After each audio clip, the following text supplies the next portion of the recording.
Hello class 6 students, आशा होगी आप सब अपने घर पे बिल्कुल ठीक हैं। आज हम चैप्टर 5 स्टार्ट करेंगे, अंडरस्टैंडिंग एलिमेंट्री शेप्स। इसका इंट्रोडक्शन मैंने आपको लास्ट वीडियो में दे दिया था। अब हम इसकी एक्सरसाइज स्टार्ट करेंगे, जिसमें मैंने आपको लगभग कुछ क्वेश्चन या सारे क्वेश्चन बता भी चुकी हूँ इंट्रोडक्शन वीडियो में ही, लेकिन एक बार हम क्वेश्चंस भी देख लेते हैं। देखिए, हमारा फर्स्ट क्वेश्चन है, what is the disadvantage in comparing line segment by mere observation. तो हम सिर्फ देख के किसी दो लाइन को कंपेयर करते हैं तो उसकी डिसएडवांटेजेस पूछी गई हैं। तो उसकी डिसएडवांटेजेस क्या होंगी, ये मैंने आपको बता दी है कि उसमें एरर आ सकता है। अगर कोई लाइन, एक लाइन आप ये देख लीजिए, एक लाइन 5 सेंटीमीटर की है और अगर दूसरी लाइन 5.2 की होगी, तो अगर ये ऐसे है तो आपको दिखाई दे रही है कि चलो थोड़ी बड़ी हो गई। लेकिन इसके अलावा अगर आप दोबारा देखेंगे कि ये वाली लाइन 4 सेंटीमीटर की है और एक ये वाली लाइन है, तो क्या आप इनमें से बता सकते हैं कि कौन सी बड़ी होगी या कौन सी छोटी होगी?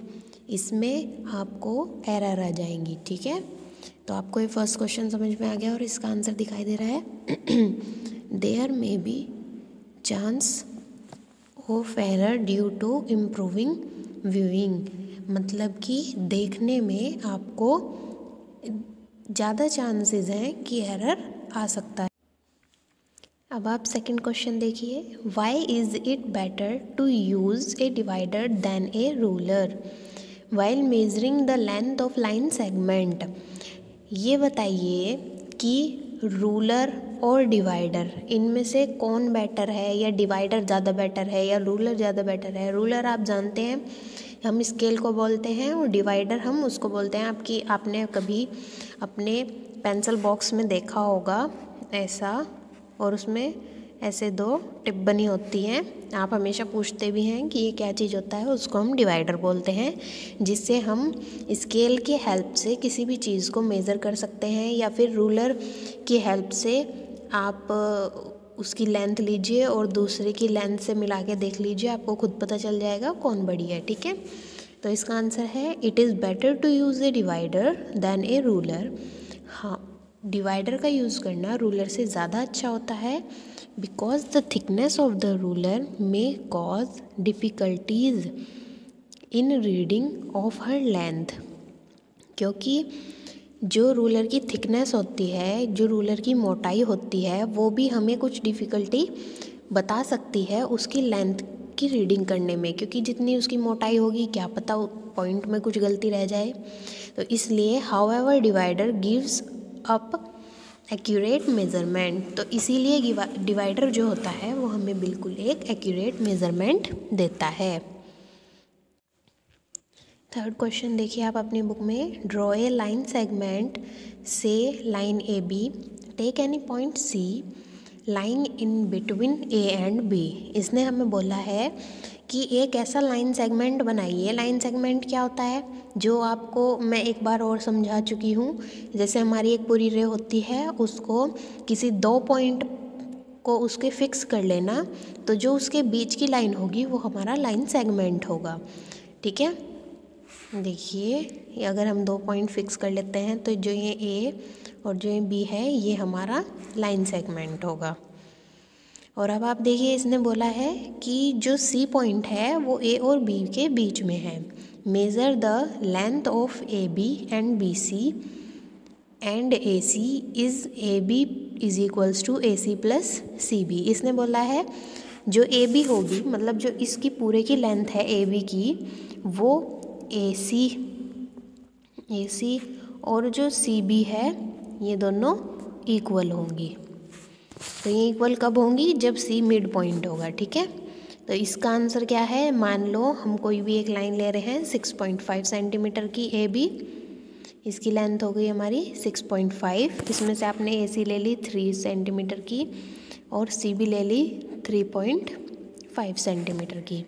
तो इसमें देख लीजिए, जो ए सी प्लस सी बी है वो 3 + 3.5 है, तो इसकी लेंथ कितनी होगी 6.5, जितनी हमने ली थी ए बी के इक्वल। अब आप ये देखिए question number 4, if A B C are 3 points on a line, अगर ए बी सी 3 पॉइंट्स हैं लाइन पर, तो ये बताइए दैट ए बी 5 सेंटीमीटर है, बी सी 3 सेंटीमीटर है और ए सी 8 सेंटीमीटर है, which one of them lies between the other two. तो ये बता दीजिए कि इनके बीच में जो कुछ पॉइंट होगा वो कौन सा पॉइंट है जो बीच में रहेगा। तो अब आप ये देख लीजिए, ए बी 5 सेंटीमीटर है, बी सी मान लीजिए ए सी जो है वो सबसे बड़ी है 8 सेंटीमीटर की। इसने ये कौन सी है लाइन आपकी, ए और सी। इसने बोला है ए बी 5 सेंटीमीटर है, ए बी हो गया आपकी 5 सेंटीमीटर की और बी सी हो गई 3 सेंटीमीटर की। तो आपको साफ दिखाई दे रहा है कि आपका जो बीच में पॉइंट आ रहा है वो कौन सा है, बी। तो यहाँ पे आप लिख सकते हैं A C, line A C is the longest line segment, thus B is the point between A and C. अब आप यहाँ पे देख लीजिए question number 5, verify whether D is the mid point of A G. आपको ये verify करना है जो ए जी लाइन सेगमेंट है उसका मिड पॉइंट डी है। तो इसके लिए हम क्या करेंगे, आप ये देख रहे हैं एक लाइन है, इसमें 0 1 2 3 4 5 6 7, तो इसने बोला है लाइन सेगमेंट ए और जी। इसमें आपको प्रूफ करना है कि जो डी है वो इसका मिड पॉइंट है। तो आप ये कैसे प्रूफ करेंगे, ये देखिए आप काउंट कीजिए। अगर हम कोई भी चीज़ स्केल से काउंट करते हैं तो वो हम 0 से काउंट करते हैं, और यहाँ पे आपको ए पॉइंट 1 पे दिया हुआ है। तो अब आप ये बता दीजिए कि जो ए डी की लेंथ होगी वो कितनी होगी। यहाँ से आप यहाँ से काउंट करेंगे, जो एक का पॉइंट है वो 0 से स्टार्ट होगा, बी 1 से, सी 2 और डी 3। तो इसका मतलब ए डी की जो लेंथ है वो 3 यूनिट्स होगी। या फिर आप ऐसे भी कर सकते हैं, इसमें 4 - 1 = 3, तो इससे भी आपकी यूनिट आ जाएगी। और डी जी की लेंथ कितनी हो जाएगी, फिर ऐसे ही डी जी की हो जाएगी 7 - 4 = 3, तो ये भी आपकी 3 आ गई। तो डी जी = हो गया ए डी के। तो इससे प्रूफ होता है हमारा कि D is the mid point. अब आप देखिए 6 question, if B is the mid point of line A सी।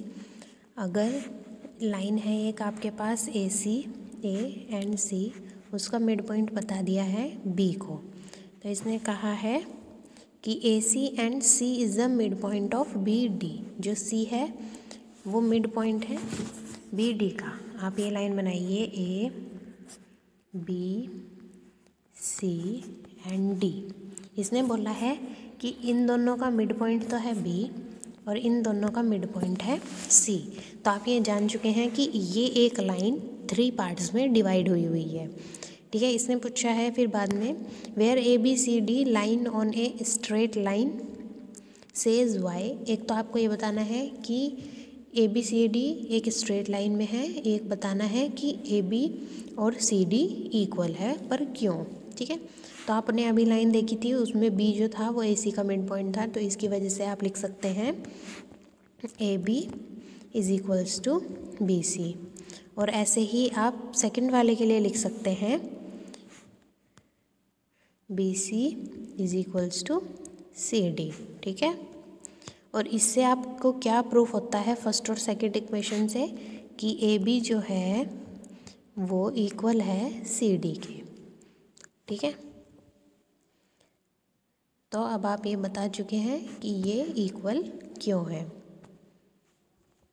अब आ जाइए आप क्वेश्चन नंबर 7 पे, draw 5 triangles and measure their side. आपको 5 ट्रायंगल्स ड्रॉ करने हैं और उनकी साइड भी लिखनी है। Check in case of the sum of length of any 2 sides is always less than the third side. आपको ऐसे कोई 5 ट्रायंगल ड्रॉ करने हैं जिनकी 2 साइड का टोटल, मान लीजिए आपने ये ले ली एक साइड, ये ले ली, ये ले लिया आपने 2, ये ले लिया आपने 3, तो इसका टोटल इससे कम होना चाहिए, ये होना चाहिए 4। इसमें आपको आंसर लिखा है yes, sum of 2 sides of the triangle is always greater than the third side. ये लाइन आपको याद होगी, हमने इससे पहले वाले चैप्टर में की थी कि 2 साइड का सम हमेशा थर्ड साइड से बड़ा होता है। तो आप इसमें भी देख सकते हैं, यहाँ पे आपको 3 साइड दी हुई है, किसी भी 2 साइड का सम देख लीजिए, वो उससे छोटा होगा। ठीक है,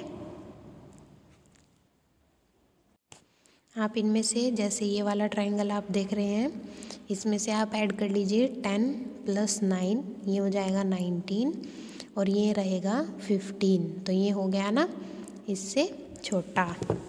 तो आपको ऐसे ही ये 5 ट्रायंगल कंप्लीट करने हैं, और आपको ये एक्सरसाइज एक बार इसमें से आप वीडियो देख लेना और उसके बाद इनको खुद लिख कर देखना। अगर आपको तब भी कोई डाउट रहता है तो एक बार और चेक कर लेना, ये वीडियो आपके पास सेव रहेगी। Thank you and have a nice day. आप अपनी एक्सरसाइज अच्छे से कर लेना।